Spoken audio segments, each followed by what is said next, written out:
Hello, friends. Welcome to Cricket Caviar. Sri Lanka is going to host West Indies, and these are two power packed teams full of natural entertainers. So, we are very much looking forward to this series starting Sunday, and the matches will be played in Dambulla. Three T20I matches there in Dambulla, and then the action will move to Palekele, where there will be three ODIs. So interesting news coming from both the teams' selection. So unfortunately, West Indies has rested some of their players after the CPL, so we won't see the likes of Nicholas Pooran, Hetmeyer. These are some of the big names missing. And from the Sri Lanka side, the exciting news is that actually Dashun Shanaka has been dropped. This is exciting because Darshan Shanaka was a wonderful captain, definitely one of the best captain materials, but you have to perform with the bat. So I personally feel this is not a bad exclusion because his form was really bad. It was hurting the team. So yeah, let's look at the squad and then we'll do some more discussions like these. Let me share my screen.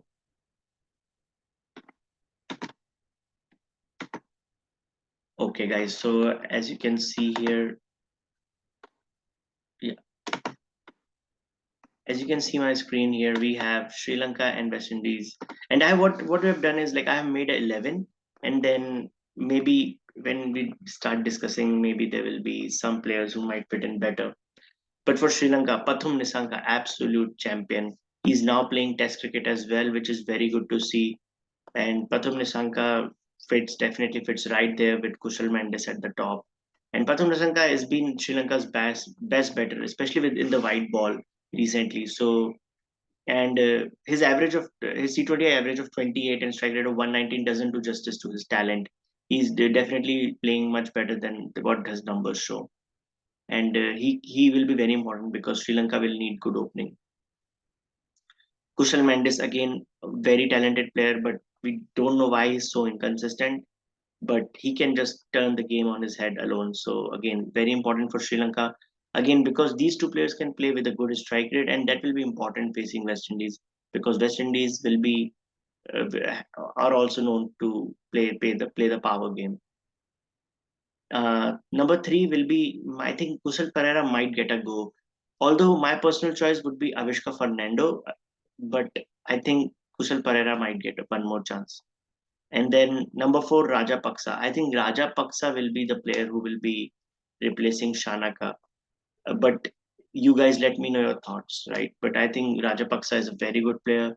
He plays IPL also. He has not been in the action for internationals, but I think this might be his comeback. Then obviously number five will be our captain Asalanka, who can play with the highest strike rate, and he has all the shots in the book, so he's very entertaining to watch. Number six, I am again not sure. We might see Camendo Mendes, but Camendo Mendes actually failed against the T20 series in India. But he has done wonders in Test cricket, so definitely he should be included in other cricket, and he might get a chance. Because he played the last T20 series versus India, so he might play the first game. Other choice will be Dinesh Chandimal, but then again you have to shuffle the batting order a little bit. But Dinesh Chandimal is also a surprise. He's coming back to T20 cricket after a long time, but he's a quality player again. Definitely can be included. Vanindu Hasaranga. Yeah, definitely very good bowler, obviously, and a good batter. But I don't think Vanindu Hasaranga should be playing at four. We saw that in one of the T20s match against India, he played at 4 or 5. But Sri Lanka has much better batting talent than Vanindu Hasaranga. So yes, if you need Vanindu Hasaranga is a great option, but I don't think he needs to play like top of the order. You have so many batters that you need to utilize. Then Durit Vilalage definitely without a question for me. He's so young but such a talented bloke, and he's always performing with both bat and ball. So Durit Vilalage definitely one spinner, and Thikshana the mystery continues. Mahesh Thikshana definitely will be my number 9. Pathirana, wow, what a talent! So good. Pathirana is really good, and his yorkers and slow balls and bouncers. So Pathirana definitely will be my ace bowler, especially in this format. Asita Fernando again, that because of his test match bowling, he gets a go here. But again, I would say Pathirana is more important than Asita, but Asita can pick those early wickets with the swing bowling. So yeah, definitely needed there. From the reserves, we can see again Wandase might miss the first match, but he should definitely get one of the games. Pinura is a good option, but Nuwan Tushara is a seriously good option. Again, those guys can be tried instead of Asita, maybe in second or third TPI. But for the first one, I think this will be the 11. Let me know what will be your 11. Would you actually try Fernando or would you try Chandimal? Let me know, guys. But I think the first one, Rajapaksa and Kamindu might play in the middle order. Let's move to the tourists, the West Indies side. Again, they're known to play the ace this game. They have won the T20 World Cup two times, and like they're very good side, but they are missing some big names. And so if you look at the batting lineup, they made few changes too. Brandon Kim comes back from injury. When the last series was his South Africa, they actually won 3-0. But Athens and Sheho were opening then. Now I'm actually not sure who will be opening. Athens, I definitely feel might go in the middle order because they have three other openers, four other openers. They have four openers, guys. They have Brandon King, Shea Hope, Evan Lewis, and Andre Fletcher. Andre Fletcher, the hard-hitting Fletcher, has been playing for so many years and he performed so well in CPL. So I'm glad to see him back. But I don't think he'll get the first game. First game, definitely Brandon King might be coming back and Evan Lewis. If not Evan Lewis, then Shea Hope. So again, I'm confused. Please let me know, guys, in the comments who you want to see as the opening pair for West Indies. Number three will be Athanaze, filling in for Pooran, the very big shoes of Nicholas Pooran. But I think that will be a good option. Number four, Powell, and number five, Roston Chase, the Mr. Dependable. Roston Chase can chase the game with the ball and bat. Actually, when you look at Roston Chase playing for West Indies, you feel like maybe Sri Lanka should have played someone like Dhananjay De Silva. But again, we got to trust our players. We will trust Bella Lage to compete against Roston Chase. Then we have the hard hitters and all rounders, Rutherford and Romario Shepherd. There is a slight chance that Fabian Allen might play in one of those all rounders, but I think they'll go with Rutherford and Shepherd in the first one. Akil Hussain, wonderful, and he's improved so much as a spin bowler and can change the game with his left-handed batting. Super player. Gudakesh Moti, again, we have seen he has talent to bat as well. And what a bowler. Very economical, flights the ball, entices the batsman. The Gudakesh Moti will be handy in these conditions. And for pace, I pick Alzari Joseph and Shamar Joseph. I think these two Joseph brothers are going to do it. Alzari with his accuracy and Shamar Joseph with his pace. So I think these two might get the first game. Although Shamar Springer, wonderful talent from CPL, he will definitely prepare the games. And Terence Hines might also surprise big, but yeah, might also get a.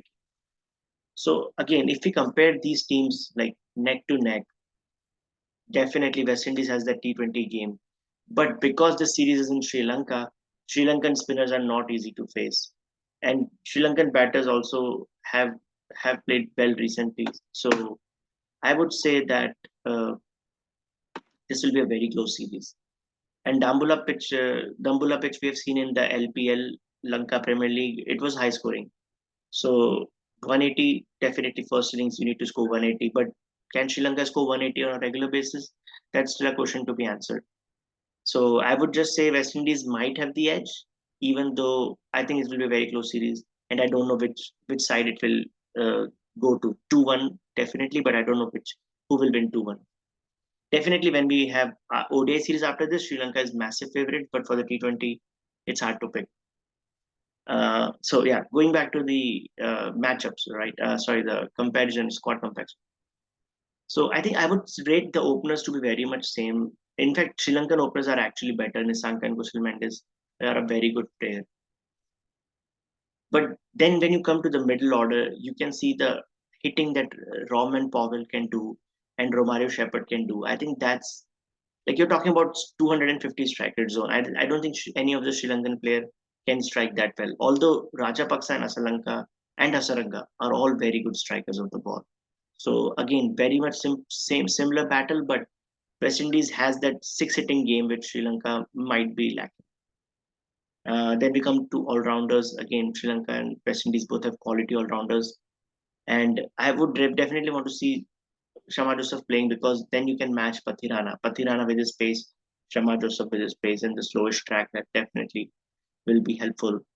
And then but the quality of Tikshana might be slightly higher than Moti. So again, I would say in the spin department, Sri Lanka is slightly ahead. But again, guys, you compare these two sides; they're very much comparative. Even though without Pooran, West Indies team still looks strong. I would definitely say that Pooran was a miss, big miss, and I'm also shocked that a very good opportunity is missed by Hetmeyer because he's not able to play much recently. And but yeah, and he could have, if he would have partaken this series, he could have gotten some games. And Matthew Ford is also a miss from West Indies point of view. He did play the recent series. So Sri Lanka lose to India 3-0 in the T20I, even though they won the ODIs, and West Indies is coming from a victory 3-0 against the South Africa. The last time these two teams met was in 2021 for a series in West Indies in Antigua, and that time West Indies win 2-1. So again, these two sides are very much matched, and it will be a close contest. Uh, I would like to see Sri Lanka win. I would like to see Sri Lanka win, improve their T20 game. They did break a lot of hearts in the T20 World Cup, so I would like to see them winning in the home conditions. But West Indies is a very formidable opponent, so don't take them lightly. And I think this will be a very good practice for both the teams. Also in the ODI leg, because we are nearing the Champions Trophy, again, this will be a very good practice. So, yeah, let's see this slightly depleted West Indies team, how they fare in Sri Lanka. And we are so excited with the venue choices. And yeah, can't wait to analyze games once they happen. Please continue watching Cricket Caviar and subscribe to us. Thank you, guys.